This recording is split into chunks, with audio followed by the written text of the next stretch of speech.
So, Adam, this will be just for the YouTube viewers, but as I had to speak about the sunglasses, the one episode, I will speak about the soccer kit There you today. go. So, the just for the YouTube viewers, if you're wondering why, I don't typically wear like sports paraphernalia, a lot of bland colored shirts, kind of like you have on tonight, just a black shirt. Black, just Yeah, the black shirts. black, gray, blue, whatever. But and this is not because I know, like, for the UK fans, this isn't any kind of like, hey, look, I'm wearing a US soccer jersey. Nothing like that. I will be rooting for England in the Euros. I'll be rooting for the US in Copa America.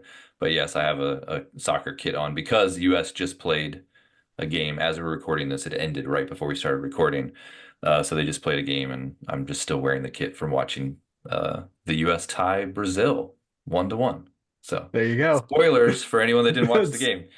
But yeah, so yes, I am a soccer fan. So get that out of the way. Um, but we're here to talk about an episode of Doctor Who. We're going to continue to review. So this is series 14, episode 6. We're going to be reviewing Rogue. Yeah, not the Rogue, just Rogue. Yeah, not Rogue One, No, not Rogue. Rogue One. Just the So one Rogue. so going down the info here. So this is 15th Doctor. Companion is Ruby, featuring Rogue and Carla. Carla is Ruby's mom, in case There you're we go. wondering if you remember the name. She Uh, does show up, doesn't she? She she is does featured. in like She is a there. flashback memory kind of Yeah. thing. Yep. Main enemy is the Cholder family, and the main setting is Bath, 1813. You like So these episodes. You like the throwbacks. You like the historical setting. I do like historical settings. I'll say this one was a little different because we didn't meet anybody Yeah. famous. There was no one. There No. wasn't any of that, and they kind of stayed really, in one location. So Yep. the thing I like about the historical episodes is more meeting these historical figures or some kind of sweeping epic kind of type of thing. This was Yeah. not that. I will say I still enjoyed that part of it, but it definitely isn't at the same level.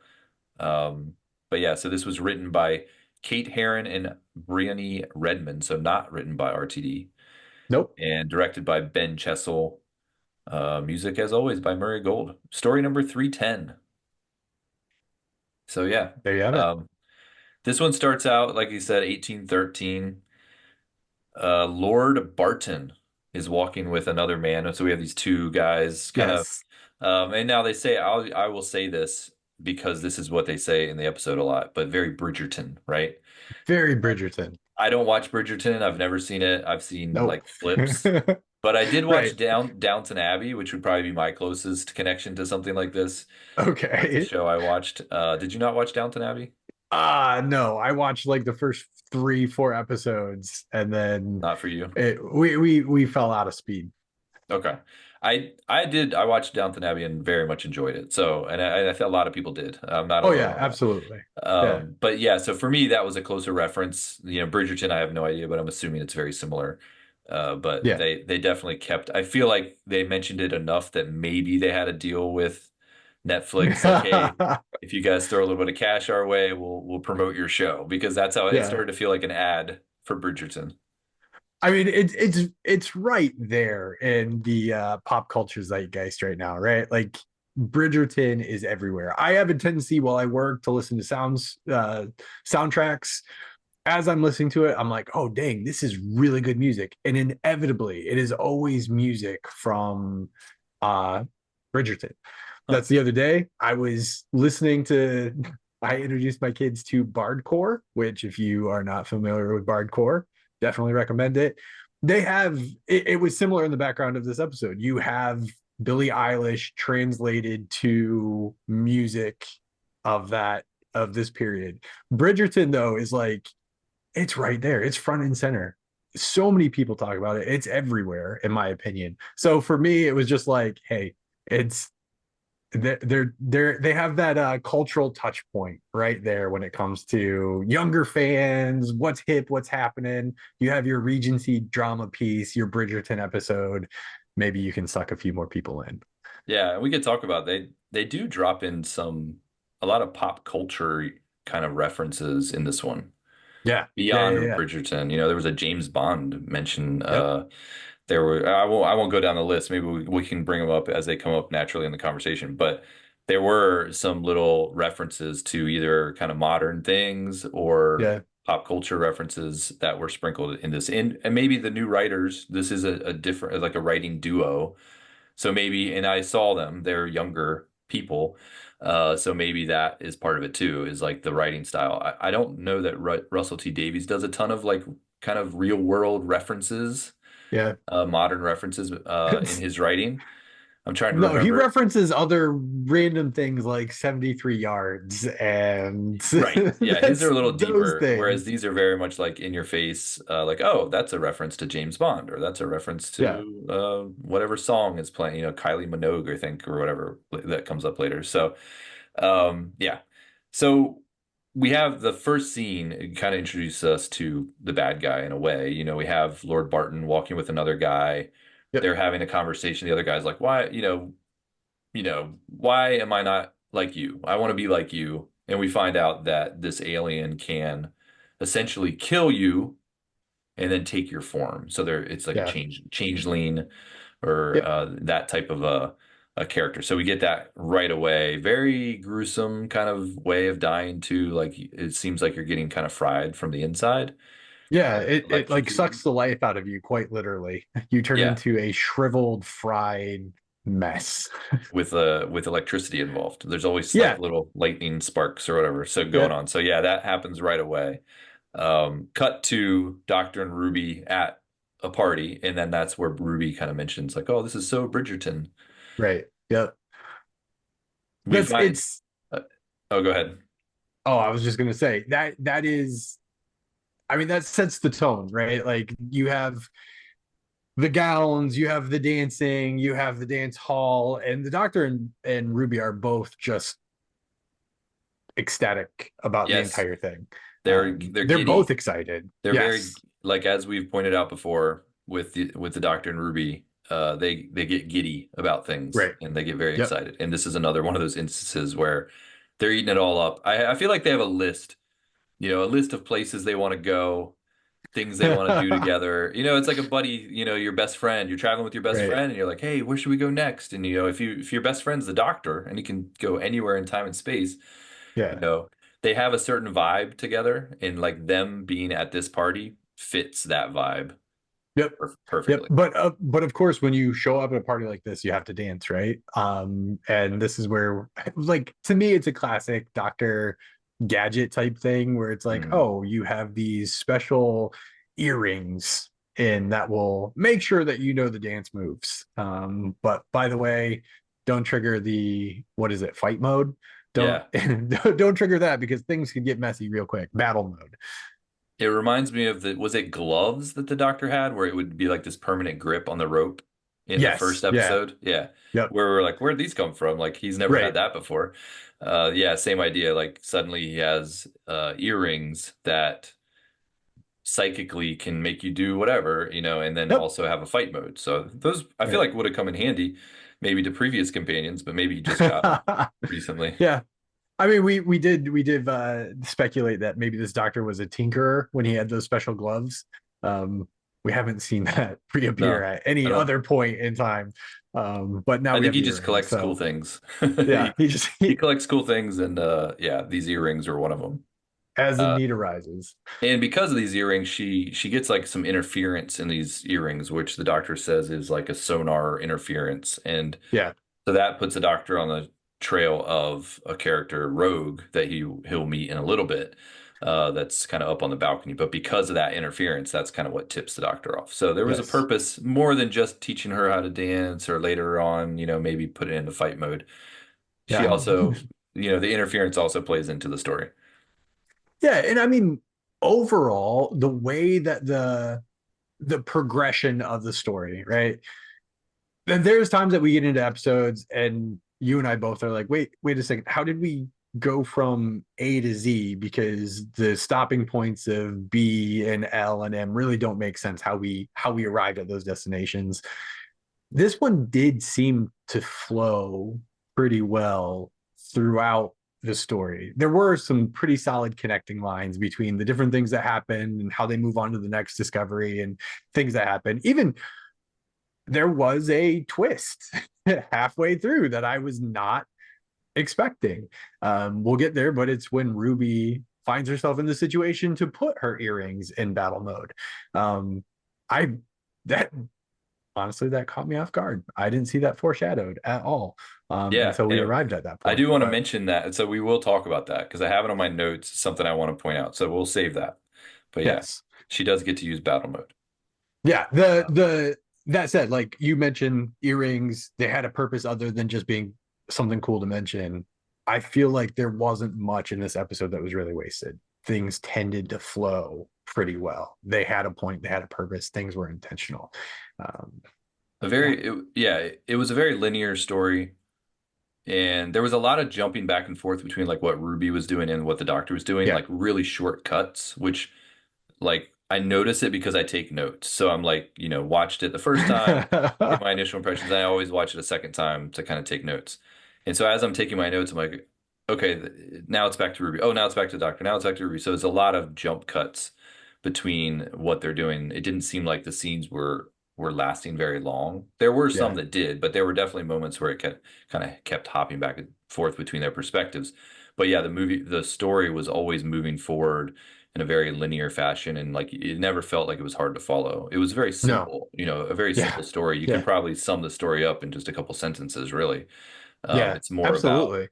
yeah, it's more about some of the, there's definitely a moment I want to talk about later when we get kind of that, hey, I'm the doctor moment, because that always seems to be kind of a touch point. We talk about different touch points with Doctor Who and kind of what ingredients you need. You have to have Yeah, somewhere where the doctor is kind of like showing somebody or some enemy or something, hey, look who I am. I'm the yeah. doctor.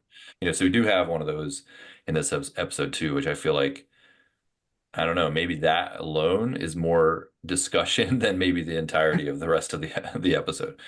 Yeah, I mean, yeah, absolutely. But at this point, the sonic disruption of the psychedelic earrings, the psychic earrings, Ruby goes off to dance, have fun, enjoy the party. She meets the what is it, the Duchess, Yeah. who is doing the typical like hostess of the party. I spot a new person across the dance floor. I need to know who she is. I need to hook her up with suitors.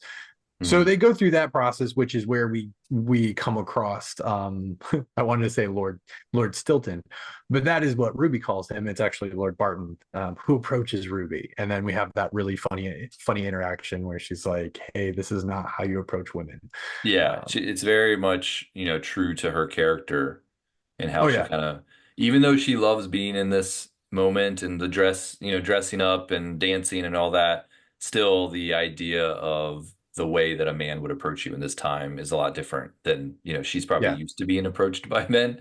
Now, I thought he was very, respectfully complimenting her, but she was just like, yeah, I don't, nice try, bud, right. and then then he showed his true colors when, and oh, you should be quiet while you're being complimented. And then it's like, okay, dude, you took it a little too far there. And so, A little bit far. yeah, so she kind of, you know, puts him in his place and walks away, which is Yeah, very much in character for Ruby, exactly how you would expect her to act in that situation. right. And this is where we get um this is where the infamous person who has now become known as Susan Twist makes her appearance in this episode. Because as Ruby walks away from Lord Barton, she encounters the picture on the wall, who is the Duke's mother-in-law, the Duke's mother, the Yeah. Duchess's mother-in-law. Um, a slightly different appearance, right? Than I think what we've seen in the past. It's the first time that it's not like a live action version, Right. right? Like it's a painting. So Yep. she's her image is still there. So we're still getting this drop. We know that she's going to play into the next episode, or the finale now. Like we Right. kind of know because we've seen some previews and we've seen kind of her maybe as herself, it seems. There's also some, if you're really paying attention to some of the footage and you kind of pause it right at the right moment, Right. we get a Right. more like demonic looking version of her as well. So Yeah. we know the explanation's coming as to who this person is, but this is maybe the last drop we get of like a little Easter egg. And they're still noticing that, she once again, doesn't she say like I've seen that woman before? Yes. Okay. Yes. So Yep. they have now caught attention in the last couple episodes that hey, this face keeps popping up. Yeah. It's so interesting how this one is played out, right? Because it started out like, oh, have you seen the same person that showed up in the first few episodes? And then it was like, oh, they've actually recognized her, and now basically we know she is a huge feature of the final two episodes, if not the part one of two parts. It's interesting how this one played out. It's been a fun little slow discovery. For me, I think And it we was still don't slower. know. No, we still Like don't know, but for me, I think it was slower than most, where I was like, oh, that's the same person. Um, slower to catch on. I Yeah. was slower to catch on, but I'm there now. I'm caught up. But yeah, I mean that's the only place she shows up in this episode. I found so there's like little funny moments. I thought bravo to the writers, as far as dialogue in some of the kind of little clever moments. Yeah, There was a funny moment that when so you see Lord Barton is kind of arguing with a woman, and her name we find out later is Emily, I think, right? yeah, yeah, And this is a person that he's kind of had maybe some sort of relationship with, and so they're fighting, and they kind of storm out, and you see her go out first, and then Barton goes out, and kind of follows her out, and Ruby's just standing there like awkwardly, almost like, you know, yes, just that scene, the way her eyes track yeah, as the characters go out, it's so perfectly played, such great acting by Millie Gibson in that scene, and it really made me yep, laugh out loud. Just little moments like that that I thought were really clever, and I don't think that's improvisation by her. yeah, That's probably written into the script. Okay, like follow them with your eyes. But yeah, just the way she played it was really well done. yeah. And again, like the evolution of Millie Gibson as the companion, as Ruby Sunday. The first episode or two, I was a little bit like, I don't know. We'll have to wait and see. She seems a little out of place. She seems a little too comfortable. Now that we're at this episode, I genuinely enjoy her approach as a companion. She's not necessarily like scared of things, but she also kind of knows her limits. She knows how to handle herself. It's she's a fun character. I appreciate Ruby Sunday at this point. Oh yeah, I don't know what's going to happen in the next two episodes, but I appreciate Ruby Sunday as a companion at this point. yeah. I mean, we know she's back season two. I think that's already been announced. So I We'll don't see. think, yeah. But yeah, I agree. I think she's been a fantastic companion. In a lot of ways, I enjoy her more as the companion than I enjoy Ncuti Gatwa as the doctor so far. Like I've been able to kind of buy into her as that character more than I have him so far. Yeah, So yeah, that's kind of where that's where I am at right now with those two characters. But I think she's done everything you would expect a companion to be, and she's just a good actor, I think, in general. I was thinking about it as I was watching her in some of these episodes, like this is going to be a launching point for her in the way that some of these other actors come into Doctor Who and then become bigger on the other side of yeah, it. And I could see her being, cast in another, a Marvel movie or something like that, where someday yeah, she's going to be looking back, oh, I remember when I was in Doctor Who and that was kind of my first big gig, and now, she just has that kind of presence about her that I think she could do bigger things moving yeah. forward. Absolutely. At this point, once she follows Emily Beckett and Lord Barton out of the dance hall, this is kind of where we shift back to the doctor, right? Where he's still discovering what the interference is. Yes. Um, on the yeah, so this is a pretty funny moment. They had released it in a clip, but basically the doctor going up on the balcony after he realizes, this guy is the causing the interference, and just kind of, you know, pointing out, oh, you're trying to brood. Oh, this is how maybe you should try to look like this, and Yeah. and that little banter back and forth was pretty funny. And then he in Rogue doesn't necessarily seem intimidated by the doctor and kind of him coming in and kind of acting super confident. So he kind of shoots back, "Oh, I didn't know they employed a jester." And he's like, Yeah. and the doctor's like, "Well, I'm hilarious." Like some of that banter back and forth was pretty funny. Once again, I like the writing, so I thought some of this dialogue was good. Yeah. And I mean, honestly, we throughout the episode, I think we really get what we expect from Jonathan Groff, right? Like we expected him to be able to hold his own, to be an impactful character on the screen, to be able to essentially deliver like what we expected.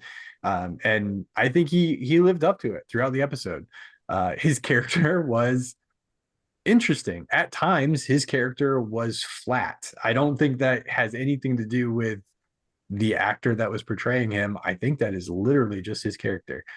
He is almost on the opposite end of the spectrum from oh goodness, his name just escaped me, and we talked about him before we even started recording. Captain Jack. He feels like Uh, he is on the opposite end from Captain Jack, where Captain Jack was they're very in your face, very loud and boisterous, and Rogue is very just like mellow, Even low keeled, key, yeah. even keel. And it makes sense. Like he does have a Jack Harkness kind of vibe about him, Yeah, but he's so much more low key and kind of like he's got to blend in, because he is we find out later he's a bounty hunter. yeah, And so he's got to kind of be able to blend into these situations. So he's kind of undercover in this situation. So he doesn't want to bring attention to himself, where I think no, Captain Jack would always want to bring attention to yeah. himself. And so, yeah, in some ways he's similar, in other ways he's completely opposite, for I, sure. I just I just want to say that I appreciate that as an American, Mm. that this American character in Doctor Who was not the always trying to draw attention to himself, not trying to be front and center. He was willing to be a little bit more mellow. I feel like Not every being the American stereotypical. character we get in Doctor Who over the past, I don't know, all of New Who is always out there, is always front and center, is Yeah, and always somewhat of an eglomaniac. yeah, and he doesn't try to put on like an accent or anything. I mean, he Yeah. is just himself. Yep. Now I don't know if you noticed this, it felt like he was wearing a lot of makeup. Oh yeah, he had eyeliner on, Yeah, he had a no lot of doubt. makeup on. So I Yeah, mean, I know he's like a Broadway guy, stage, all that, so I'm sure he's used to that. I don't know if it was intentional, like they just wanted him to look like a guy that, had makeup on, or if it was more like, hey, we want to make him look younger, and so yeah, we're trying to do that with makeup, and they just kind of overdid it. But there was something about when I was looking at him, I'm like, he just looks like he's got a lot of makeup on. Maybe the Ncuti Gatwa connection. Maybe Ncuti Gatwa was so much younger than him, so they're trying to make him feel younger. yeah, I don't know, but like he definitely that stood out to me. yeah, I know we had also speculated that there would be singing in this episode because that's one of yep, the things he's known for. yeah. Nope, no singing. No, not at The all. opportunity, there's been so many musical type episodes and songs that Yep. kind of come out of nowhere, and this one they didn't take advantage of the fact that they had No, a Broadway singer on the yeah, cast, which I'm kind of happy. I felt like if they had done something like that, it would have felt maybe forced in, and yeah, so I was kind of happy that there was some restraint shown there. yeah. Agreed wholeheartedly. Getting back to the story because we find out a little later on in the episode, kind of what draws in the villain of the episode, right? Like they like the intrigue, they like the interesting characters. Given the fact that we find out later what who Rogue is, what he's trying to accomplish, do you think he was potentially trying to bait the villain by standing broodingly on the balcony, trying to be that intriguing character? Hmm. Do you think that was intentional, I or do never you think thought he was just about, trying to have a better viewpoint? yeah, I never thought about that. Um, I mean, it kind of makes sense that he would be doing that, but he definitely never, he had his opportunity to explain himself to the doctor. Yeah. And he never said that. He never said, "Oh, I'm trying to look like a really interesting character, so they want to, that's how I plan to trap them." He never really said how he planned to trap. He was just No. there as a bounty hunter, and that was, the doctor kind of messed up his plans a bit Yeah. because he thought the doctor, was one of them. So yeah, like we're getting ahead of ourselves a little bit, but the doctor and him do go outside. Yep. Now, there was a scene with the Duchess where the Duchess goes outside first and Yeah. confronts one of her workers or one of the one of the help. Yep. I don't know however you want to, term them at the time. The gainfully employed. Yeah, so she confronts like, "What are you doing? Like what are you doing out here?" In very Yeah. much a, Downton Abbey way, I would say. Uh, Others may say Bridgerton, but yeah, it was kind of like there's these classes of people, right? You have the upper Yeah. class who are at the party, and then you have the lower class that are in the kitchen, and serving people. And so Yeah. I think she was, "Hey, why is this person out here? You should be hidden away in the kitchen."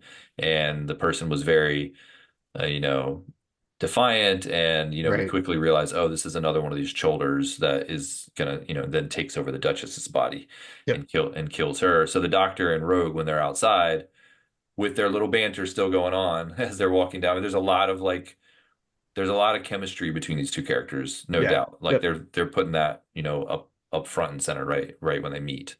Um, but yeah, they discover the body of the Duchess, and Yeah. realize what's going on, I guess, to an extent. They start to realize it. I mean, the doctor does, Rogue does, but the extent at which they both understand what's going on, neither of they're not on the same page. There's no alignment, right? Like the doctor thinks, oh, now there's two of us and we can figure this out together. Um, and Rogue is like, one of us is on the right side of this, the other one is actually responsible for this. And this is where we get the scene of Rogue pulling a gun on the doctor. This is like that scene that we have seen ever since the trailer for this entire Yeah, series early came trailers. Yeah, out. Where Groff or Groff, is it? Am I saying that right? It's I Jonathan think it's Groff, Jonathan right? Groff. Yeah, that's how I've Yeah, always said okay. it. Yeah. He pulls the space pistol out on the doctor, and like the huge surprise. Oh no, like what's going on here? Well, we find out in this episode. Because Rogue thinks the doctor is the Yeah, he thinks the shoulder. doctor's a shoulder, and the doctor also says like he thinks that Rogue is in on what's going on, so they kind of both suspect each Yeah, other. And then they have a moment where, um, so Rogue is like basically taking the doctor to his ship, and you have this moment of like the TARDIS is sitting there, and he's like, "Oh, it's the just past shed. that shed." Right, And yeah. I mean, once again, hat tip to the writers, very clever. Absolutely. Uh, Yep. you don't you don't disrespect the TARDIS, so that really got under the Doctor's skin, I'm sure. And Yeah. then to have the cloaked ship reveal, and it's this massive, cool-looking spaceship, and then of course you have Rogue say, "Now that's a ship," Yeah. So Yep. that was a good little sequence too. Yeah. I mean, and to your point, the dialogue throughout was so good, so on point. It was comical at various places throughout the entire episode. Very well written. And you mentioned that these are all very quick jump cuts between scenes, and it is because right prior to the reveal of the ship, we have Ruby, who followed the two individuals out of the dance hall, the ballroom, dance hall. And this isn't the 1920s, Adam. This is 18 whatever. Out of the ballroom in the library, they're talking about like, oh, you whatever, you don't love me, I love you, I can't love you, I need my money, all this other stuff. And then storm out, and this is where Ruby is introduced more fully to Emily Beckett. And this is, I mean, it is one of those things, even though dialogue between those two throughout the episode, where Ruby keeps saying okay, okay, okay, and Emily Beckett picks up on the usage of okay being this weird term, weird word, starts saying it, mimicking Ruby. Those interactions, I think, were fun throughout the episode. Yeah, Cushy. and it You can was say it, don't say it too cushy. Yeah. often. Yeah. Okay, Um, the doctor had said something earlier, like don't accidentally invent tarmac, yeah, And yeah, so yeah, he's like yeah. basically telling her, hey, you go interact with these people, but don't like do things that maybe will, change the course of time or whatever. So now she has introduced some vernacular to this Yes, woman, and they kind of make a point of bringing that up throughout the episode. I found it funny when she's like watching them as it's going down at the fireplace when Barton is talking to yeah, Emily and she's like watching through the bookcase almost as if she's watching an episode of Bridgerton. It's like she's the yes. audience and she's The watching. way I it's thought that was framed. Yep. yeah, that was pretty clever as well. And then she accidentally bumps some books that fall down and kind of reveals herself. But yeah, that was a good scene too. Um, it does go back like, back to the doctor. Now he is now essentially a prisoner Yeah. of Yep. Rogue on his ship.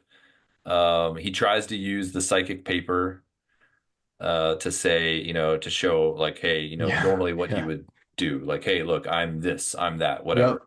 It just says you're hot, which then Yep. they're like, wait, like, am I hot? Are you hot? Like who, that Yes. interaction. So he does try to use a psychic paper there. He tries to use a sonic, that doesn't work. But Um, it does very well. I have well, to say, I laughed at this scene. I thought the usage of the Sonic in this instance to just drive Rogue crazy by turning on music. Um, right, because he was trying I to use the thought it was sonic to get funny. out of the trap, essentially. Yes. That's what Yeah. what didn't work. And then he even said, like, "Oh, my ship would have noticed that if it was a dangerous weapon." And it just says screwdriver. And Yeah. he's like, "Oh, well, good. I have to hang some shelves or something." Once Right. again, Yep. I keep saying it. I thought the little quips, the little lines Yes. throughout this episode were really well done. Yep. Um, but then we do have so this was an interesting thing I want to get your opinion on. So Rogue says this job has so much paperwork ever since we got that new boss. Do you think that's a drop that's supposed to mean anything, or is it just, oh, they have a new boss, or is the new boss somebody that later on will be revealed, or that's important? I mean, it's interesting that you ask. I didn't think anything of it. Now that you're asking the question, right? Like the temptation is to go back to David Tennant's episode where Beep the Meep is like the boss. Right. Yeah. Like that's the temptation. I think he's just commenting about whoever Throwaway sent line. him out. Yeah, Yeah. I think Probably. he's just throwing out I don't know the why it caught my attention when he said it. This job has so much paperwork ever since we got that new boss. It just feels yeah, like doesn't feel like a line that you would just say. It feels like something that's said intentionally. So yeah. that's why I thought, oh, maybe he works for somebody that I mean, that we'll find out later. It could be just a drop that we don't even find out till like next season when they meet back up that his boss is whoever or the master or something. Uh, so okay. So I'm just gonna play along, right? Um, we Please do. have we have the toy maker, we have Maestro, now we have Rogue. We don't have any explanation of who this individual is. Maybe, maybe his being there was intentional. Maybe it is to play with the doctor. Maybe it is to mess with the doctor. Maybe it is to cause chaos in this instance. Maybe him at the end where we see what happens to him. Maybe it really didn't happen. Maybe he is going to show back up. I don't know, but maybe this reference to the boss isn't that random if you take into consideration that we're talking about another one word moniker for the character and we still have no idea who he is, where he came from. Is he even human? Um, Yeah. Yeah, probably not anything. We're probably reading way too much into it, but how bad would that be? How mean would that be if they did reveal like, oh yeah, he was just a plant the whole time? oh, I think it would be a great story element. I'm not going to lie. Heartbreaking. I think it's a great story element. Well, the way they usually go with those kind of stories is the initial idea was that he would be a plant, but then he Yeah, falls for right. said character, and then Yeah, of course true, true, true. the tropes live on. But yeah, so I think we will see him again. You alluded to what happens to him at the end. Obviously he doesn't die, but he's kind of sent away somewhere that would be hard to find. So I do think Yeah. we get this character again. I don't think we're going to see him anytime soon, though. I think they're basically it's like a River Song type of situation where it's like, well, let's plant this character that we could reuse in the future if it makes sense. But I don't know that there's any specific plans, especially with an actor like him who's a guest actor, like comes in, like Yeah. that'd be a hard one to kind of get him to come back on a regular basis. So I think he might be one of those they drop in every 3 seasons or something like that, if at all. Yeah. I mean, so at the scene, right? Like the doctor's trapped. Rogue is still convinced he's Shoulder. The Vexels are counting down. Another one of those really fun, pointless words that's thrown out there that we immediately associate with an actual concrete thing because Vexels are a unit of time, and those Vexels are just counting down. And the Doctor, I mean, another big reveal, right? Like something that showed up in the previews for this episode, or at least a single still of the Doctor with a floating David Tennant head. Mm. And then we get more of the Doctor's regenerations floating around him. Anything stick out to you about that moment? Yeah, they so part of it is he has the computer scan him and basically say, Yeah, "Oh, you are a shapeshifter," you are a because technically shapeshifter. the Doctor is a shapeshifter. When he dies, Yeah, he takes on a new form. right. So, so the Doctor, I guess, he threw his psychic paper at the computer, which I don't know if that is what caused the more I think it information. was just a well-timed shot to press the button to get him to scan again. Okay, so it had nothing to do with like the fact that it was the psychic paper that hit it. It's I just don't any think so. object could have done that. He Okay. just happened to have it. He wasn't going to throw his Sonic. I Yeah. mean, that's how he controls the music. So yeah, so he gets the floating. This is the moment I was referring to earlier where it's kind of like, hey, I'm the Doctor.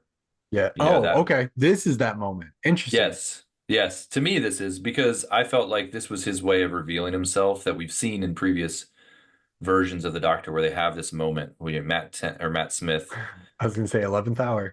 Yep. Yeah, on the rooftop, and you see Yep. you see the visuals, and we've had that same moment with a few of the Doctors, and so Yeah. I thought this was kind of Gatwa's moment. It played a little differently because obviously it's not like to intimidate an enemy, Yeah, but that is it true. or to protect himself, Yeah. which maybe is in line with this Doctor, a little bit more passive than aggressive. Yeah, Um, maybe. but yeah, so he, kind of says, "Hey, like I'm the Doctor." The faces come up. It's the big moment for the longtime fans. You get to see all the faces of the characters from before. They do now. There's a bit of a twist here because they throw in a Doctor here that's not typically associated with the canon Doctors. We've Right. gotten the War Doctor, we've gotten the Fugitive Doctor, but now we have I mean, how do what's we, what do we want to refer to him as? so he apparently, so I was actually aware of this character Yeah. because of just previous stuff I'd come across. They call him the Schalke Doctor. Yeah. So if you're listening to this podcast, you're probably a big enough Doctor Who nerd. You probably already know some of this stuff. Right. So, but for those of you that don't, I'll at least kind of try to explain. Um, and I'm actually just going to read straight from. So I pulled up some stuff that came up on Screen Rant. And he says, so I'm just going to read from that. It says Grant. So this is Richard E. Grant is the actor whose face pops up here. The great Uh, intelligence. yes, has been in Doctor Who before as the Great Intelligence. Has also been in Star Wars. He was Yeah. some sort of officer. I'm forgetting the Yeah. name now of the character that he showed up in The Last Jedi. So yeah, so he's a recognizable face. The Yep. things that I've seen him in, I think he's a really good actor. Yep. I do think that if he ever played a live action version of the Doctor, he fits the mold. He could be a live action Yeah. Doctor. Yep. But um, so so Richard E. Grant voiced a version of the Ninth Doctor in the 2003 animated series Doctor Who: Scream of the Shalka. The Yeah. show was originally intended to be a continuation of the main franchise. However, Doctor Who was revived in 2005, and Screen of the Shalka became nothing more than a non-canon adventure. Um, Grant's alternative Ninth Doctor is now commonly referred to as the Shalka Doctor to avoid confusion with Christopher Eccleston's version. So, Yeah. so this was a he was actually supposed to be the next Doctor. He was supposed to be the Right. ninth Doctor, and they went a different direction with it, brought back the live action, brought in Eccleston, and so this became like a non-canon thing. Well, now they pulled his face into the scene, which now would imply that, that this Doctor did exist in some way. Yeah. I feel like there's so much we could talk about with this. Oh, absolutely. I don't know if you have anything, but because I have a couple more things I want to say here, but I don't want to also take all the time for the next 10 minutes. So, did you Oh, have any like thoughts on I that? think the other things to call out, right, is the fact that the War Doctor shows up once again, right? Like he's shown up previously, but there he is again. And the Fugitive Doctor. The Fugitive Doctor appears as well, which was good to it was good for me to see them recognize that Doctor in the sea of faces. The numbering is all screwed up at this point, but I think we've all come to recognize, we've already talked about that this season of podcasting, that numbering really is quite confusing at this point when you throw in all the other unnamed doctor, or all the unnumbered doctors, because now we have the War Doctor, the Fugitive Doctor, and now we have the Shulka Doctor. But yeah,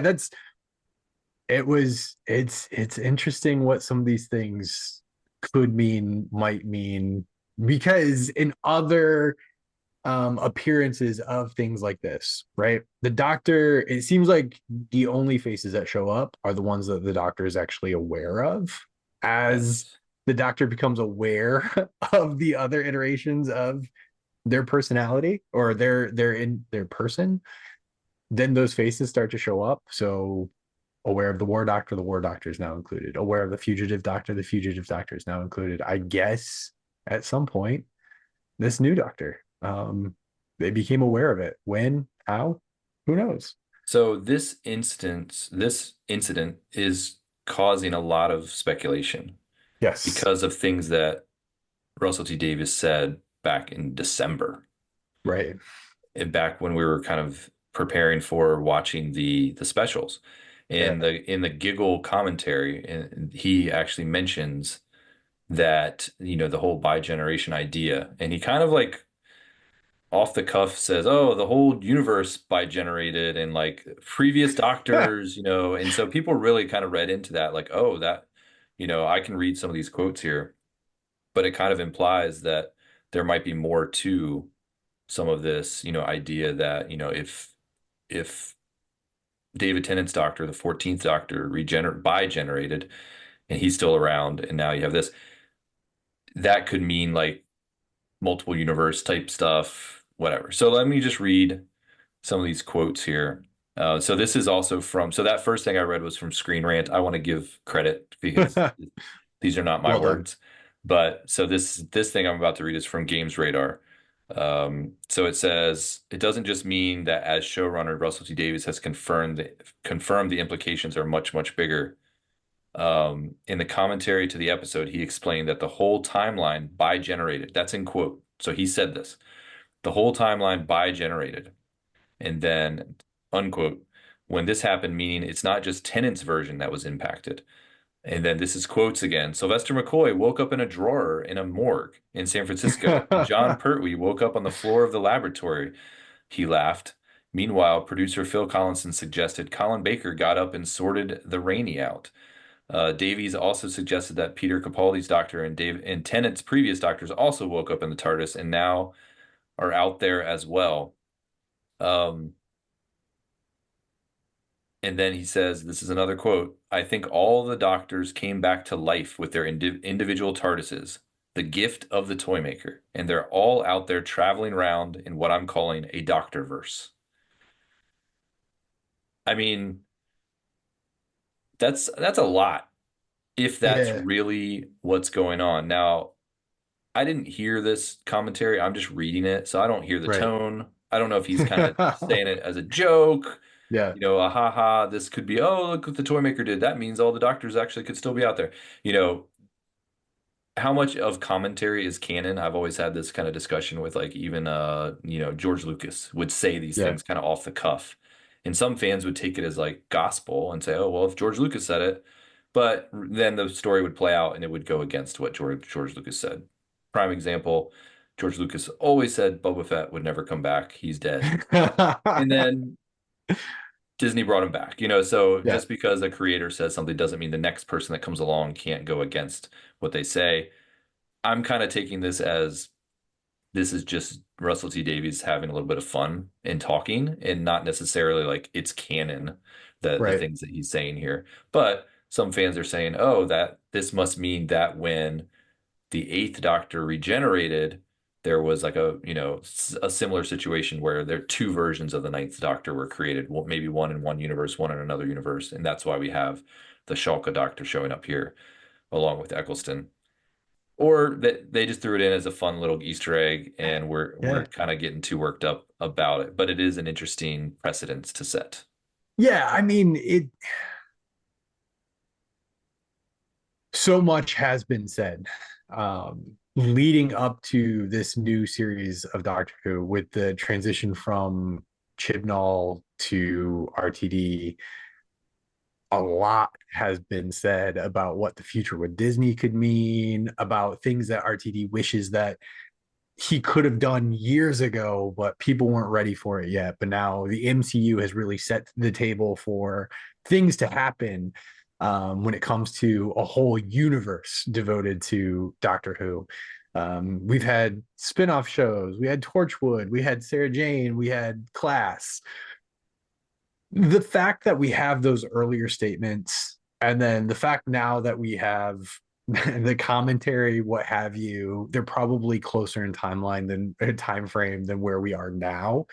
Um, but I do feel like we could follow the red string meme of the guy looking at the whiteboard and like all the strings connecting all these statements.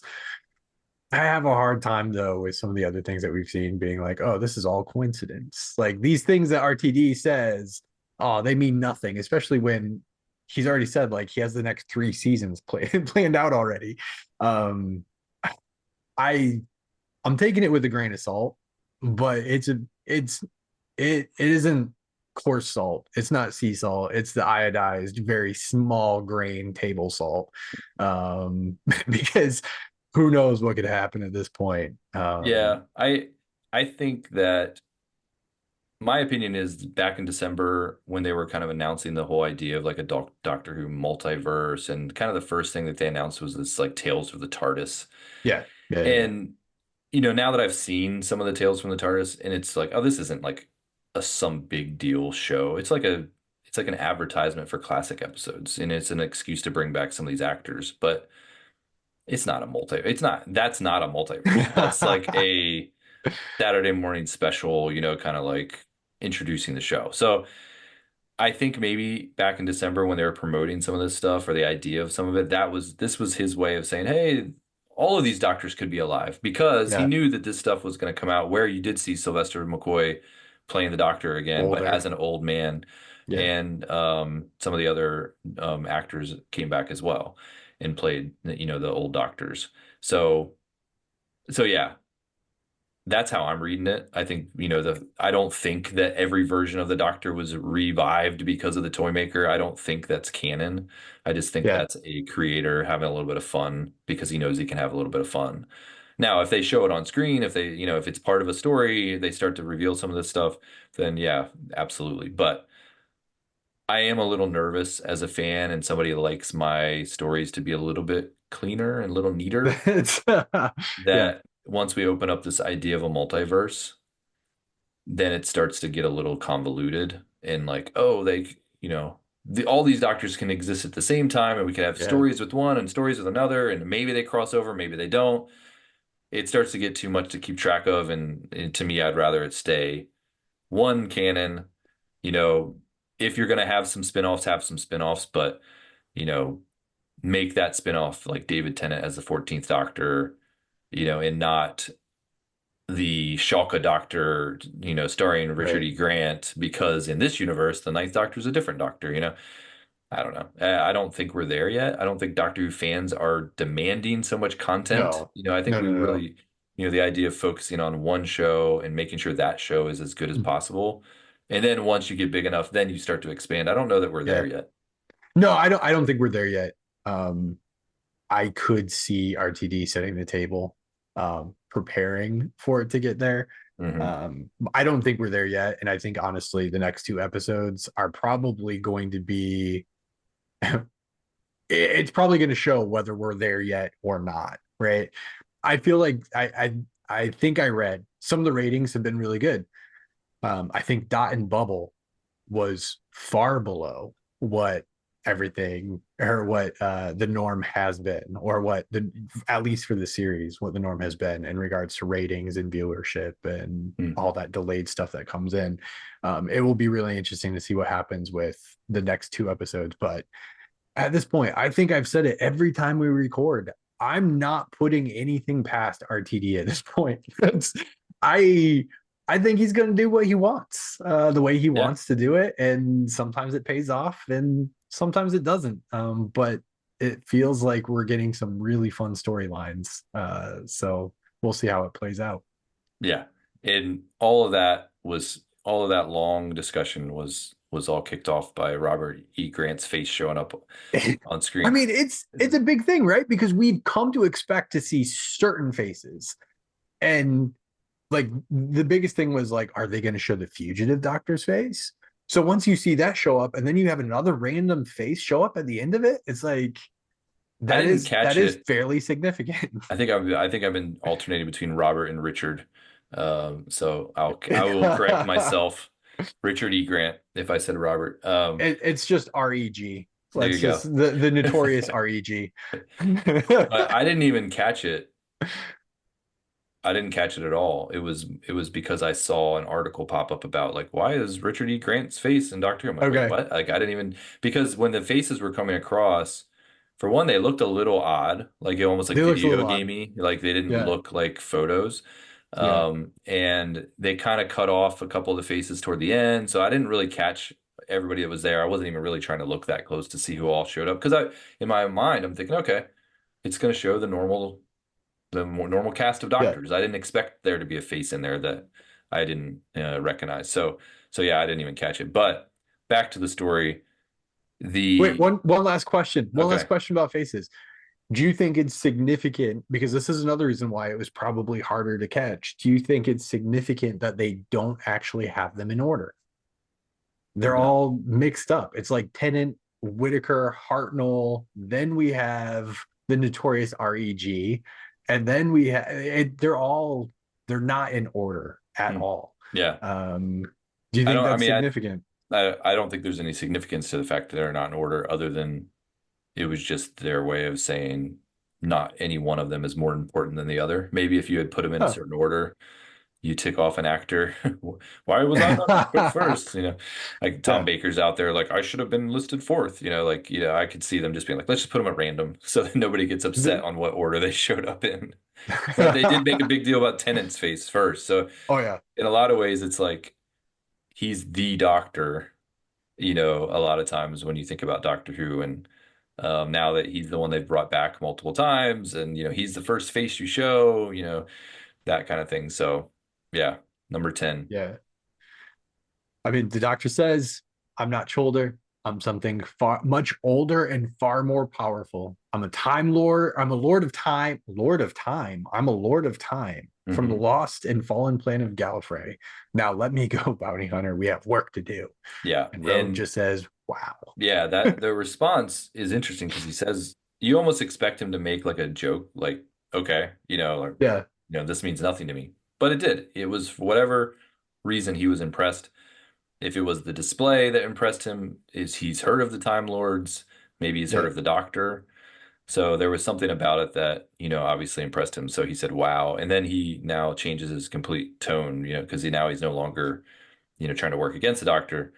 He's Yeah. willing, Doctor takes him to the TARDIS, shows him around, they're now, they're friends now. It goes from being kind of these, I mean, they weren't really, I don't know. I guess it depends on how you think about it because part of it seemed like they were already bonding and liking each other. Yeah. But then he was about to send the Doctor to his death. Oh yeah. Yeah. Yeah. So I think even though he maybe have thought, oh, this guy's kind of cool, I wouldn't mind hanging out with him a little bit more, but he's also the enemy, so I'm just going to kill him. Yeah. Uh, but now they're definitely more, Yeah, they're more friends than adversaries at this point. Yeah. So is this the episode that we finally um canonize the fact that Willy Wonka is a Time Lord? Oh, because of Come With Me Yeah, and yeah, yeah, Ncuti. yeah. I love that song. I do And too. I sing that tune a lot, like just kind of I don't know. It's one of those tunes that's stuck in my head probably from childhood. Yeah. And so yeah, that when the doctor sang it actually kind of hit me. I was like, oh, I was like, that's kind of cool. You know, I like that. You know, I wasn't expecting that, but and I'm not gonna sing it. But yeah, I kind of want to, but I'm not gonna do it. That's, I mean, Willy Wonka. I think I threw this theory out like 3, 4 years ago that Willy Wonka is a Time Lord, and I feel like this finally confirms my suspicion. There That are like these, people will say that, different characters that have shown up in film or literature or whatever, and like, oh, they must have been a Time Lord because of some of the like Mary Poppins is one that you hear yeah, sometimes, or yep, there's certain characters where you're just like, yeah, they're probably, they could be a Time Lord. yeah. And so that I could see Russell T Davies kind of being hip to that and knowing that that That's commentary is out there, and then throwing this little Easter egg in to have the doctor do a couple lines from a song from Willy Wonka. But yeah, I wasn't even going to bring that up, but I'm glad you did because yeah, that was a part that I enjoyed. it's just it caught me off guard, totally off guard, because I was like, I.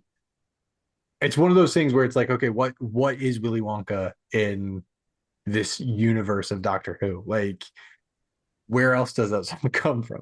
There He's has just to be a some recognition of it. Is it just a movie or is it It's just a something else movie. entirely? Because if I James Bond exists in this if James universe, Bond exists, and yes. different references they've made, Star Yeah. Trek was a reference they made already Yep. this. So I think, I think it's just a reference to the movie and not the fact that Willy Wonka was actually a character. Although, hey, they went back in time and saw Robin Hood, so you never know. True. Fictional True. characters can show up in There you Doctor Who. go. So yeah, the TARDIS, you're in love with the TARDIS. Let's go catch us some children. Oh, we need to increase the trap from Mm. only being able to hold one to three. Well, let's increase it to six. Um, just in case, just a round number of six. Yeah, true. Because I guess at this point they wouldn't have known there were multiple No, they thought there children. was still only one, but we Yeah. might as well be safe and get Just in three. case. Yeah. Yeah. Not seven, Not seven, just not five, six. Right. six.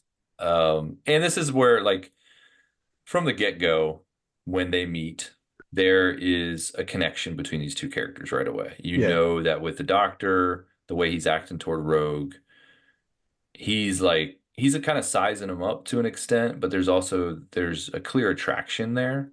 And Yeah. so as the episode progresses, there is a lot of kind of back and forth banter, but it's also like clear flirtation Yeah. Yeah. Yeah. Yeah. both ways for sure. But it does feel like the doctor is the one instigating it for the most part. Yes. And then in this scene where they're in the TARDIS and the doctor's kind of like, I could take you anywhere, I could travel through time, and you could come with me. He's trying to recruit this guy. I would call it a crush. Like you meet somebody that Yeah. early and you have some sort of an attraction to them. There's not like a meaningful, deep relationship at this point. It's clearly a crush. But the doctor's kind of like, he's into this guy quick. That Yeah. didn't take any time at all. It's not like he's not a recurring character. They haven't been hanging out for months. I mean, this is a character he literally just met, and the doctor's like so smitten by him. Now, we've seen this happen in the past to the doctor. We've seen Right. characters meet the doctor and be smitten with him. But to have that kind of reversed a little bit here, it did kind of catch me a little off guard because it felt out of character for the doctor. Yeah. And this is one of those moments, right? Because new doctor, but this doesn't feel like a new situation necessarily.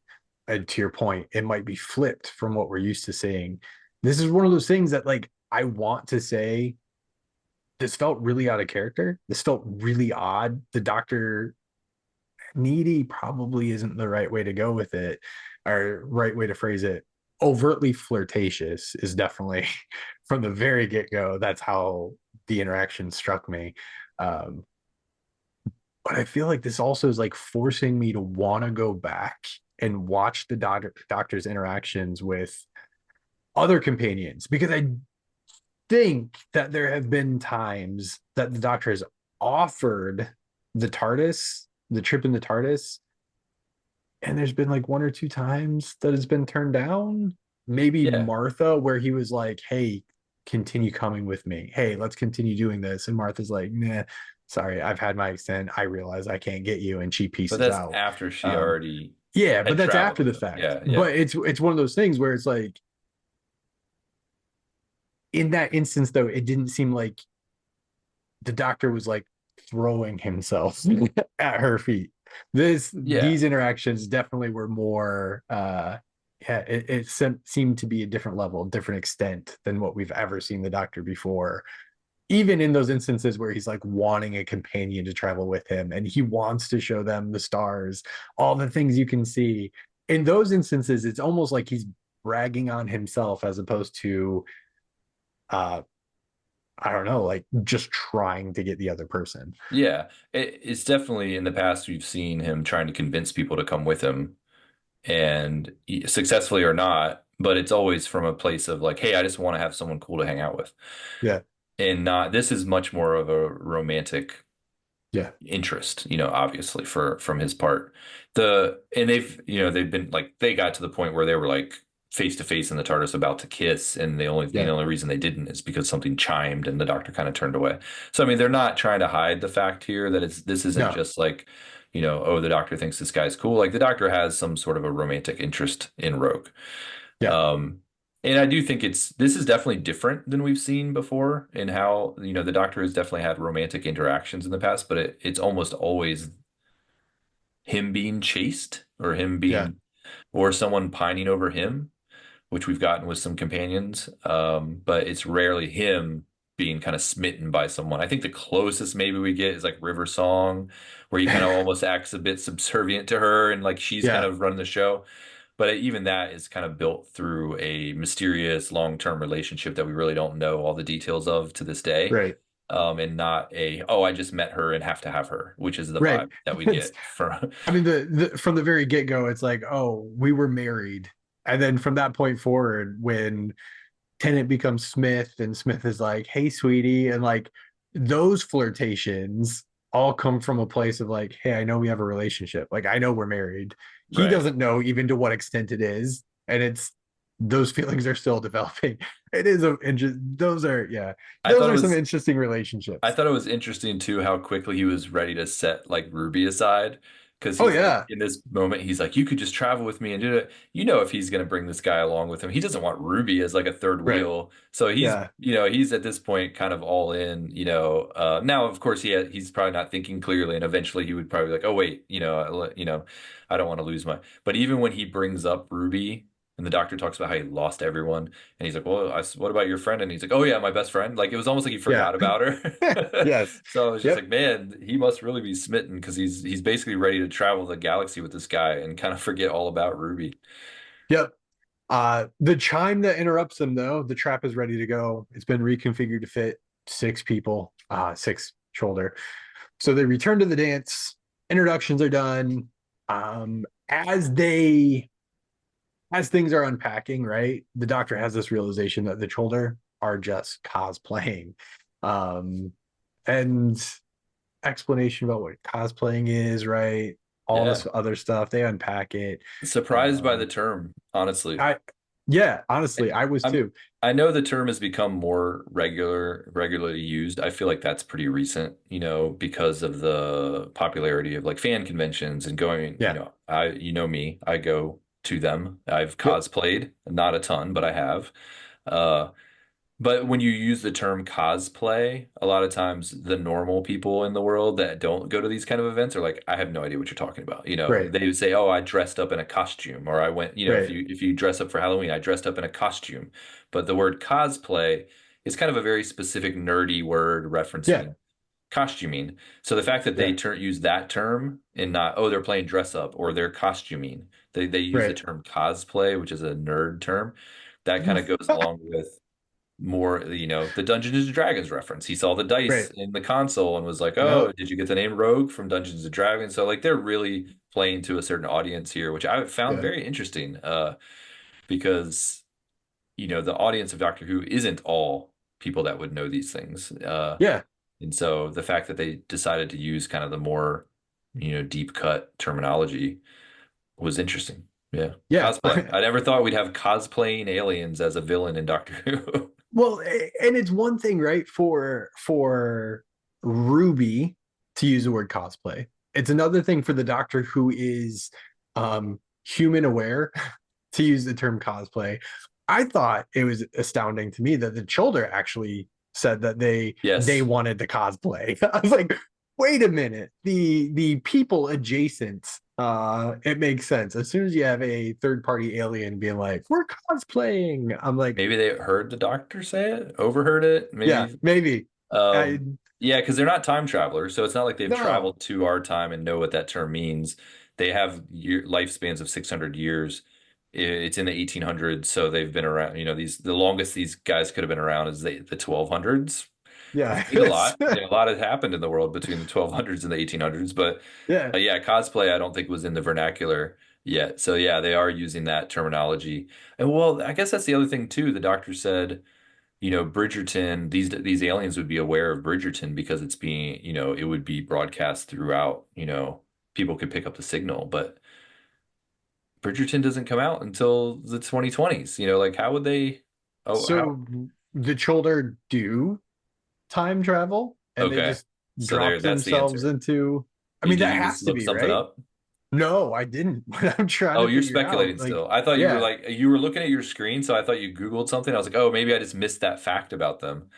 But yeah, I don't think he ever says they're time travelers, but I yeah, could I be don't wrong. think so.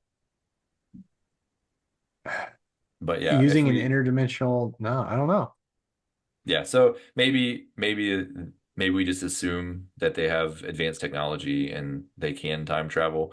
But yeah, that I didn't even think about that until as we were talking about it. I'm like, wait, yeah, they wouldn't know the word cosplay, but they also shouldn't even have seen Bridgerton before. Uh, so somehow they did, Yeah. and they're cosplaying. They want to live the drama. They want Yes. to, kind of they see it on TV, so this is their way of going. This is kind of their own personal convention that they can all dress up and play their part, but they're doing it violently Right. and with intentions of, taking it beyond. So once they have this, they're going to have a wedding because that's what all season finales have. They're going to have their wedding and be a part of that. But then their ultimate plan is to expand. They want to go to London. Right. They want to find royalty. She wants to be the king. And then it's like, then we'll attack all these countries that, Right. that aren't like us. And so they're kind of talking about things that will happen in the British Empire. But yeah, this is a pretty grand plan. I don't know how many of them there are in general, but this little group of, five or six of them had some pretty grand plans to take over the world. Yeah, and I that the line by the Duchess again, another thing where it's like I appreciate the writing, I appreciate the comedy of it, the gravity of the situation aside, but like we'll play our games on a magnificent scale. Parliament first, then royalty. I can be king. Then we can start wars with the French and the Spanish and the Portuguese and everyone who doesn't look British. And then, like, the bloodshed, the cannons, gunpowder. And then the Duchess says, we're going to cosplay this planet to death. Yeah. Um, that's So that's their that's where ultimate they mention plan. it. But yeah, I think it's kind of funny.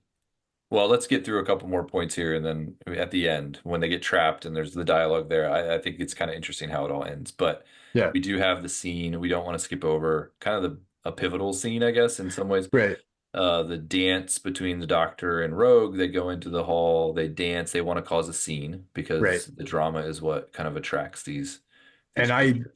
again, never having watched Bridgerton, but based on the based on X post, formerly known as Twitter, multiple people tweeted like another call to Bridgerton. The Mm. dancing two people fade to black. The scene is purely focused on them with the spotlight on the Doctor and Rogue dancing. They Number used the one. same choreographer. Oh, did they really? Oh Yeah, I yeah, don't. I did read that. Yeah, Yeah, I yeah, watched yeah. the behind the scenes video. They said the choreographer, the dance choreographer from Bridgerton actually did the scenes in Doctor Who. So Yeah. I mean, and again, everybody steps away, right? Because in this scene, you have two male masculine figures dancing together, which I think that was the reason why it was initially um intriguing, right?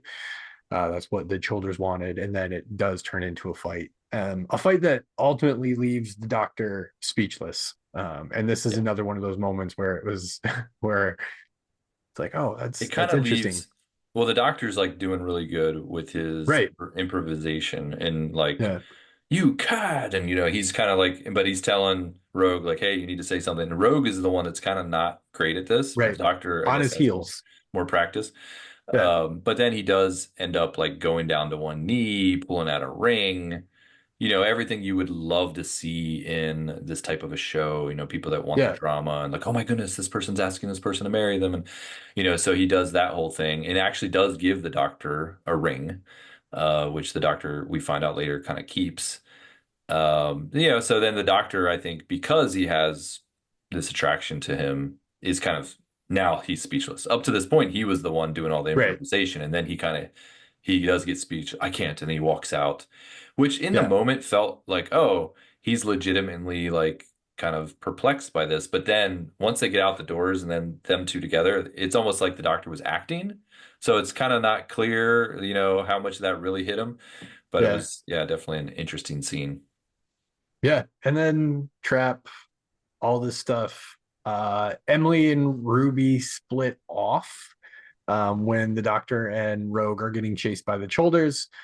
Then we get to the Choulders having their big explanation of what they're trying to do, still trying to find and this is the big reveal that I did not see coming, right? Because Ruby and Emily are off by themselves, and all of a sudden Emily's like, "You are such an interesting person," and we find out Emily was a Chulder She was a all shoulder the along, whole time, and she was the playing her whole part time. better than anyone else because she Oh yeah, was acting like absolutely. she didn't know the words, and Yep. she was acting surprised by everything, and so yeah, she that was a good twist. And then we're kind of under the impression that you know if you're paying attention, you know that she's not dead, but if you can lose yourself in the episode, they do make you think that she is killed here, and Ruby is killed, and the Cholder takes over. Emily Cholder takes over Ruby now. So when Ruby shows up to Yeah. the wedding, which is kind of odd because she's the only one still in the humanoid form, and the rest of them have all now revealed themselves as bird aliens, which is apparently another thing I saw on the behind the scenes. An intentional thing from Russell T Davies. The writers did not write it that way. They were supposed to initially just be more alien-like. Okay. But but because Russell T Davies has used animals before in like, Rhino, and he had mentioned Rhino and the pigs and what was the other one? Oh, there was another animal, but he gave three examples of the times he's used aliens that basically are just animals. Oh, cats, the cat women. Okay. Yeah. Yeah. Yeah. And then yeah, so then finally he's like, yeah, I'll just stick to that theme, so it's going to be birds now. The practical effects, whether they were supposed to be birds or not, moving forward, it was really well done. Like Yeah.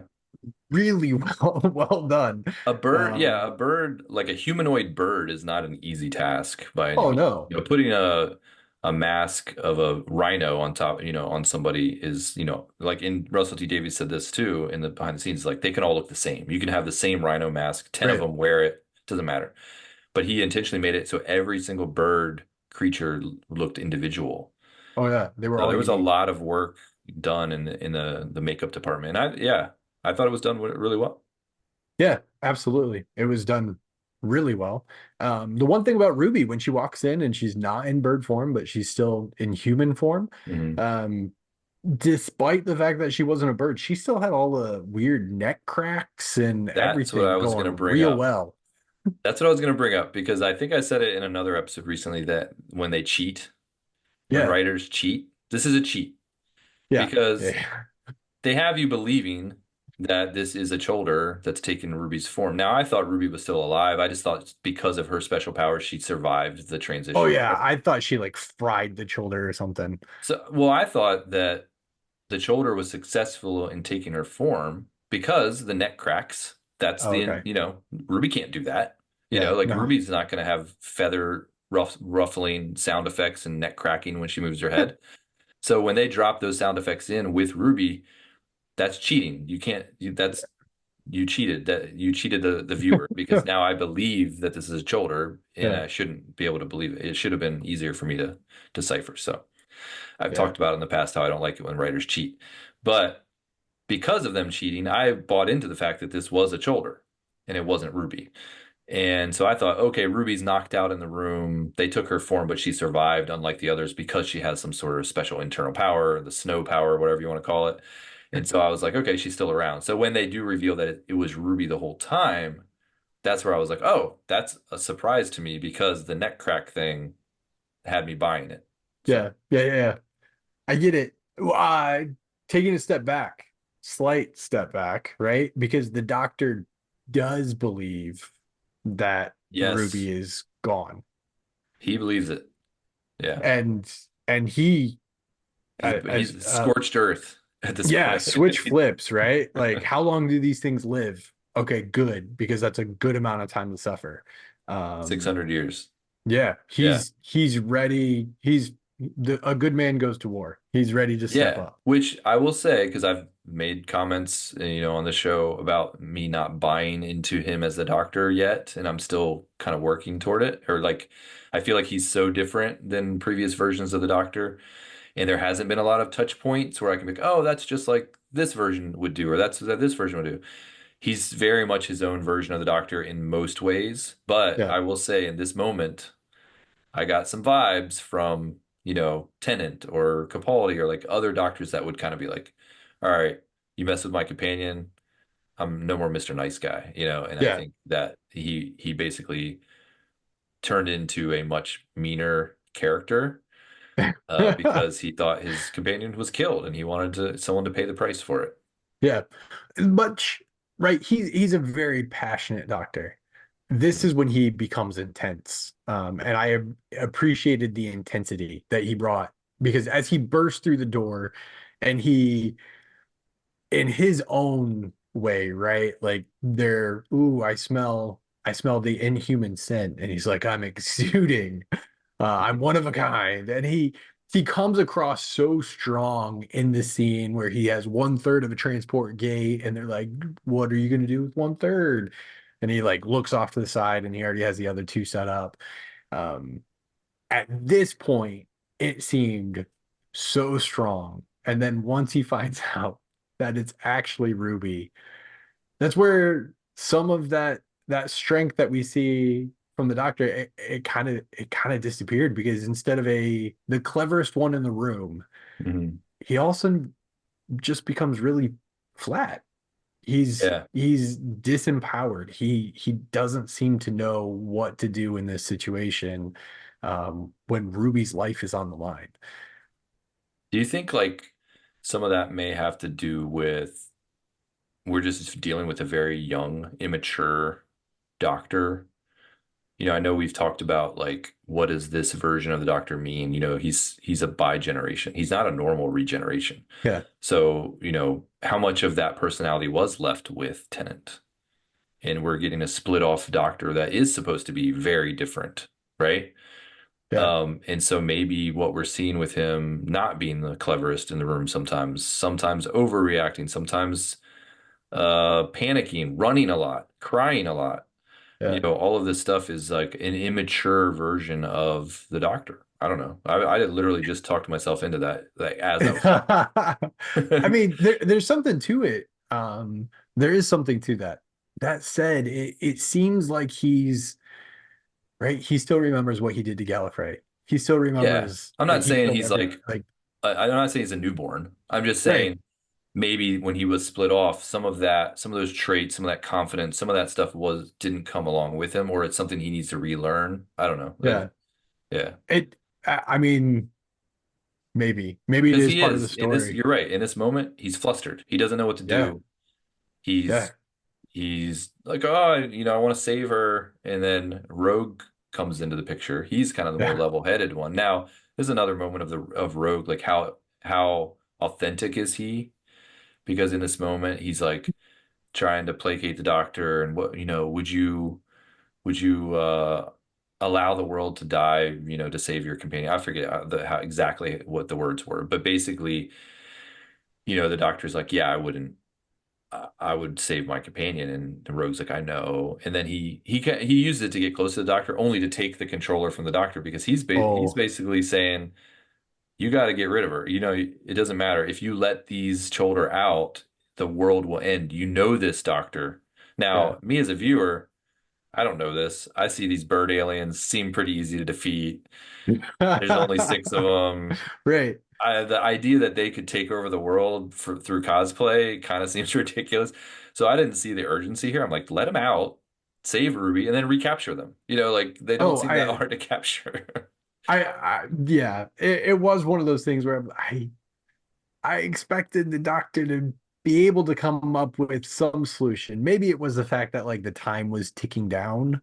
Um, Yeah. there wasn't a lot of time to think, but again, it it doesn't matter which iteration of the doctor, right? Like we've come across situations like this hundreds of times, and I think it's maybe as recently with Donna and the doctor, where the doctor's like, yeah, you're gonna have to die. It's like maybe that was the last time, and maybe that was the first time that we found out the doctor really can't solve every situation. But you can look at Whitaker, you can look at Capaldi, you can look at Smith, Tennant, Eccleston. Like we're we see them solve situations like this all the time, and it doesn't matter the time crunch. But to watch the doctor just freeze, and not only freeze, but get highly emotional, and you have to have Rogue step in, take it from you, and basically say, I know.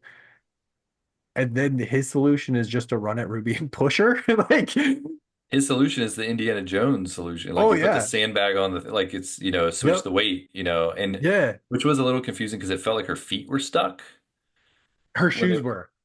But okay. So and he knocked again, her out of her shoes. Okay, I didn't pick that up is on that. Okay. that's the thing though, where it's like, so Take your the shoes children off. don't have shoes on? Like, could they not just take off their shoes and jump? Yeah, I guess the weight But transfer was what was needed though. Like maybe once he knocked her off, it recognized the weight. I mean, I'm sure he weighs a lot more than it's she does, but it did say um matter exchange, which I guess all these traps have like a matter yeah, exchange policy in of place. course, you got to have the That you matter can exchange policy. Yeah, you otherwise can they don't just work right. Yeah, I everyone know, knows right? that, Adam. Um, so, and I don't know, did we mention it before that the original iteration of this trap just basically sent you to an incinerator? Yeah, yeah, yeah, Okay. yeah. And then the doctor changed it. So now it's just going to send them somewhere Right. that's remote that they can't escape. And he doesn't even know Yeah. what dimension, apparently, because he And says later he doesn't even know what dimension it's in. So it could be in a whole nother yeah, place. yeah. Yeah. I mean, before that, before we get into some other details, because I do have no questions. The Okay. the the rogue knocks Ruby out. He falls into the pit, but before he does that, he says, "Find me." Right? Like great last words from Rogue. Knows it seems like that he knows who the doctor is, what the doctor is Hmm. capable of. So find me, and then he's gone. Um, yeah. So my other question about this trap, other dimension, with Rogue saying "Find me," I'm assuming it doesn't drop all six of them in the exact same place, because if it does, Um, I don't think Rogue is going to survive very long with five very angry Cholder who if they just like drop into the exact same room in another dimension and it's just those five against him, I think he's done for. really? Huh. Okay. I You just think he would survive five of them? I just didn't find them intimidating. Like the only time they ever killed people was like surprising them. Like, Yeah, it's not like they're battle tested. I don't know. I feel like they're, he probably still has that gun on him. I don't true, know. I don't know how hard true. these things would. They just seemed like cosplay nerds. Like I mean, at the end of the day, you're right, because like when he thought the doctor was a Cholder, he basically was just like, follow me. Like he yeah, wasn't worried about it at yeah. all. I think if they all Um, landed in the same spot, he survives it. I think okay. yeah. I do He think they just probably all went to the same place. Which then maybe could add a twist too, because later on when he comes back, is it really him or is it one of the yeah. children pretending to be him because they all went to the same place? Okay, Uh, so another solution to this trap thing. Rogue pulls out his little space pistol, shoots the five of them, and then they disable the trap. just kills them all, It just kills cold-blooded. them all. He was Well, the going to kill him in the doctor, first place, I know, but the doctor was very clear that you cannot kill them. Remember, he said that. but he Uh, saves Ruby. I'm pretty sure the doctor would get very angry, like he has multiple times, yeah, and then he would be okay with it. maybe. Yeah. So I don't know. But they're definitely setting Rogue up as a potential recurring character. I think it's more of a Yeah, convenient, like I think they're leaving it out there as kind of an open thread.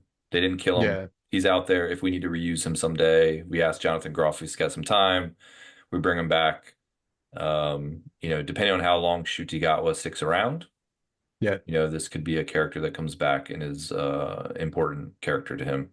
Or they can never work out the schedule. We never see him again. But they definitely left the door open. What's the potential you think that Rogue shows up with a different face? Hmm. I hope not. I don't know how I would explain it. Like He was a Time Lord all along. Time Lord all along. Yeah. Yeah. Well, maybe that's why he was so impressed by the doctor being a Time Lord. He's like, "Oh, you're one of us, and I'm Wow. not gonna tip my hand yet, but you just tipped your Right. hand." Right. He's Right. the master. Right. I mean, you never know. Um, Uh, I will like just kind of an aside. Good guest stars in this one. yeah. I Yeah. recognize them. It's always nice when I recognize actors Yeah. from American TV shows because I Yes. don't watch a ton of British TV shows, but obviously Jonathan Groff from a number of things, including Frozen and Hamilton, which are the two things that I've seen a ton. And then Indira Varma, who was the kind of the Duchess Yeah. character. I recognized her from a bunch of stuff, including Game of Thrones, the Kenobi TV show she was Yeah. in. So I she was saw that another one. face. So it was nice to see some of these more recognizable guest stars. We've got Neil Patrick Harris recently, so they're kind of, they're impressing me with some of the Yes. the pools that they've gotten. Yeah. It's well, good on them. Good on them. It's fun to see the faces show up, and it's on Disney now. So Yeah.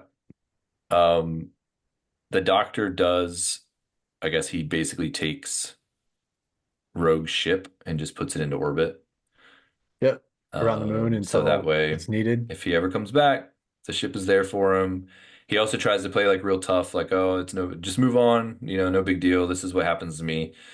And Ruby is a very compassionate companion and kind of gives him a hug and says, hey, you don't have to act like this. Like, you can be sad. Yeah, So the doctor and her, and they have a great dynamic between the two characters. Like I said, I'm still getting used to this doctor. The season's almost over, so so we'll see as the season ends if I can ever get on board with this characterization of the doctor. But Ruby, I think, has done a great job, and their chemistry and dynamic yeah, is great. yeah, Even if I'm still having a hard time seeing him as the doctor, them two as a duo they're pretty good. They're pretty fantastic. So yeah, absolutely. What do you think? What do you think it would take to cement with 2 episodes left? What do you think it would take to cement this doctor as the doctor in your mind? probably me. uh Me getting over it, like trying to be more open to the range that the Yeah, doctor can be. We've had, it's not like the fugitive doctor. She kind of pops in, so she can, be however she wants because she's not, I'm not watching her for entire episodes as the doctor. Um, we've had other doctors kind of like that. The War Doctor's kind of the same way. If I had to watch a whole season with the War Doctor, would I be like, oh, it's not really like the Doctor? I maybe. So yeah, maybe it's just kind of me just opening my mind to like, the range that the Doctor can be. Because I think I have a smaller window of like what personality types the Doctor can be. And you brought up some of those things, as far as him not commanding the room, feeling yeah, scattered, running a lot, doesn't run to and face these villains. A lot of times he's running away. I think almost every episode we can find instances where he's running away and yeah, not standing up to. It's a character trait of the Doctor that I enjoy, and that he is kind of the cleverest person in the room. And this Doctor hasn't been that way yet. for the Yeah. most part. And so I think that some of those things, or just me just being like, ah, you know what, the doctor can be whatever the doctor is, and I just need to get over it and just Yeah. accept the doctor, no matter what personality traits they throw at me. I for me, I think if in the last two episodes we could get a solid I am in command. You need a I monologue. You need like a I big I monologue. I need I a know you love your monologue. doctor monologues. I need something that shows he does know what he's doing. He is on top of things. Like he isn't always on his heels. Hmm. He we've gotten glimpses of it, but I want, especially in the last two episodes where you expect everything to hit the fan, right? Like stakes are going to be the highest. The mysteries are going to finally start to come to the forefront.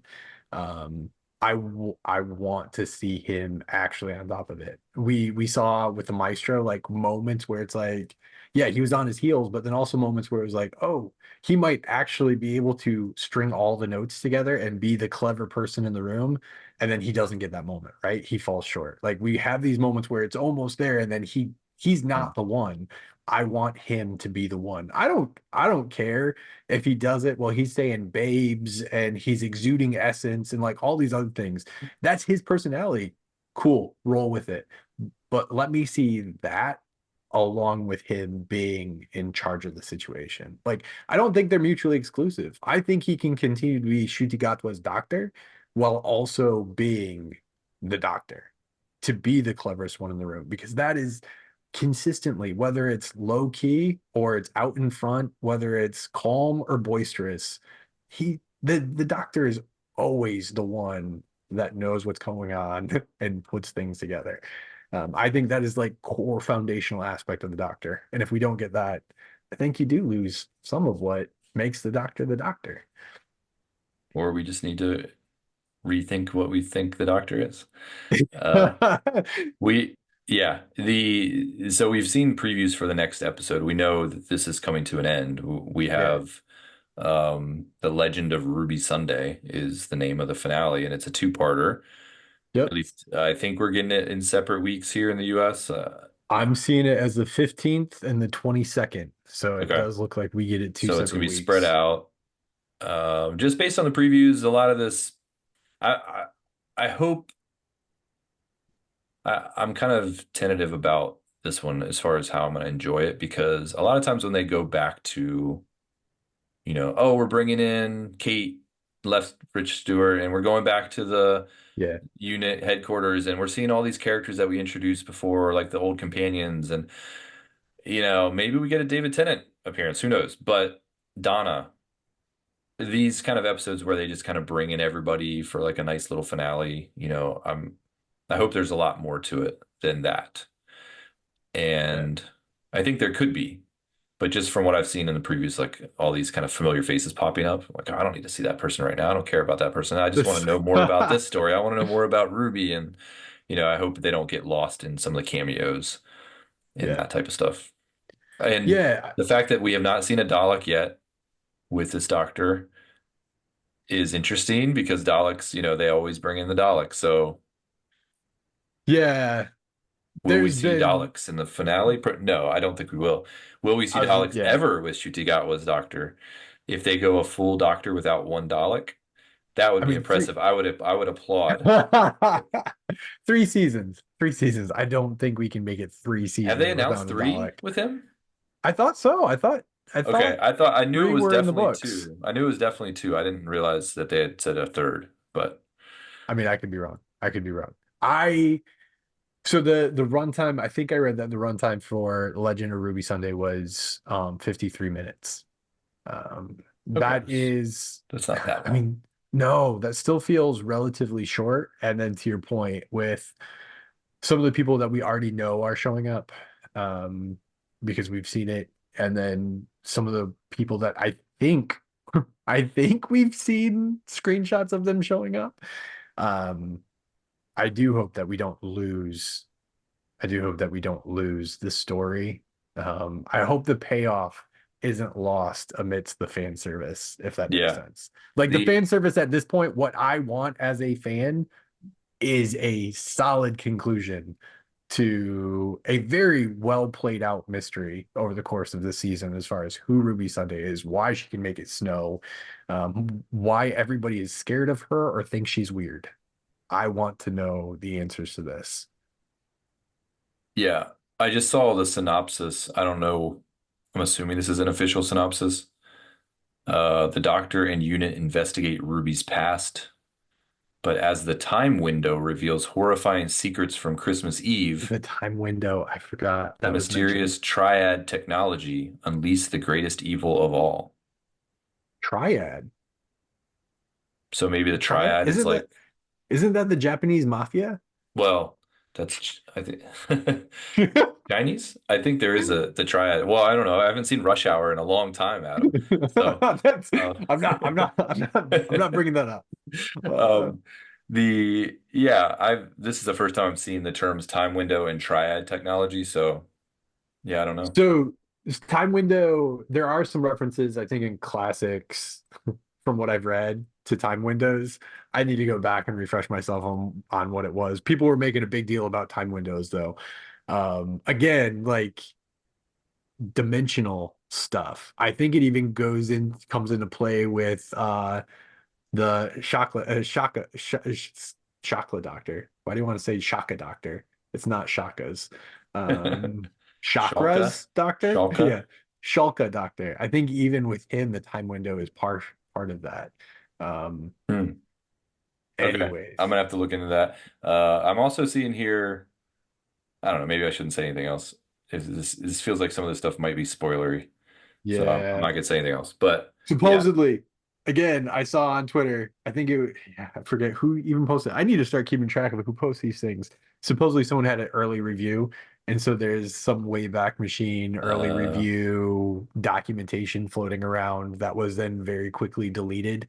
so there is Um, info out there. Okay, there could be a because I'm lot of seeing like info the out cast there. list and who's playing certain people, and I'm like, wait, that seems a little Yeah, spoilery. So as I'm gonna yeah, hold as back well as on. what the cliffhanger is. Like, I think all of Okay, that is already out there. Somehow, someone, unless they're pulling the wool over everybody's eyes, um, someone somehow got like a 2 week early preview of it. Um, and they spilled the beans. and they spilled the beans. Well, we can only speculate. I do think that the Susan Twist character will play a major role, and I think it's not a spoiler if it's in a trailer, but that screenshot of her in very almost like a character that would show up in like Thor, God and Thunder, like this evil kind of looking devilish, demonic, white and black makeup, and you can tell it's still the actor. Like there's definitely a scene where she looks like a very dark, evil character. So, Yep. and that is in a trailer if you screenshot the right spot. So I'm not throwing anything out there that hasn't been Nope. officially released. So yeah, I do think that all of our speculation around the importance of this character, it's not like it was hard to speculate. There's obviously going to be some importance around her. So Yeah. yeah, Nope. It will be interesting to see how everything comes to a play. Can you believe that we're already 2 episodes left? no, Only two no episodes more. left, Yeah. but we made it. All right. Well, I guess we'll we'll hang it up for now, and then I'll try to get this episode out as soon as possible, and then we can start thinking about the next one, thinking about the legend of Ruby Sunday. So until next time, They got her. they got her. That means they killed Ruby, but that's okay. Oh, I don't. He didn't say it with that tone. Like you almost seemed happy about it. You're like, they got her. Like They got her. it was just more like I will keep her safe. they I got her. promise. Oh yeah, we didn't even mention that. No, that's The fine. flashback with the mom, or like the Cholder coming in with the bent beak. Yeah. Yeah. Look Something out what of a they did to cartoon. me. And the fighting scene was pretty not great. If you're gonna have a Oh, setting on your yeah. psychic earrings to go into fight mode, Right. maybe either get some better training for her for fighting or like That's get a stunt double because that was pretty sorry yeah. Millie Gibson, but your fighting wasn't on point. It was not Matrix level. It was No, not. there was I now know karate. it was just like Um, push, Yeah. another push, hit somebody with a book. It Yeah, there wasn't. almost, I mean, it was like almost choreographed dancing fighting, right? Because like at one point she does like the She whole did do that, like yeah, the little crane so move or whatever. But I feel yeah. like Millie Gibson, without any training, could have fought that well. Without the psychic, Without the psychic. uh, It just helped her with the timing. yeah.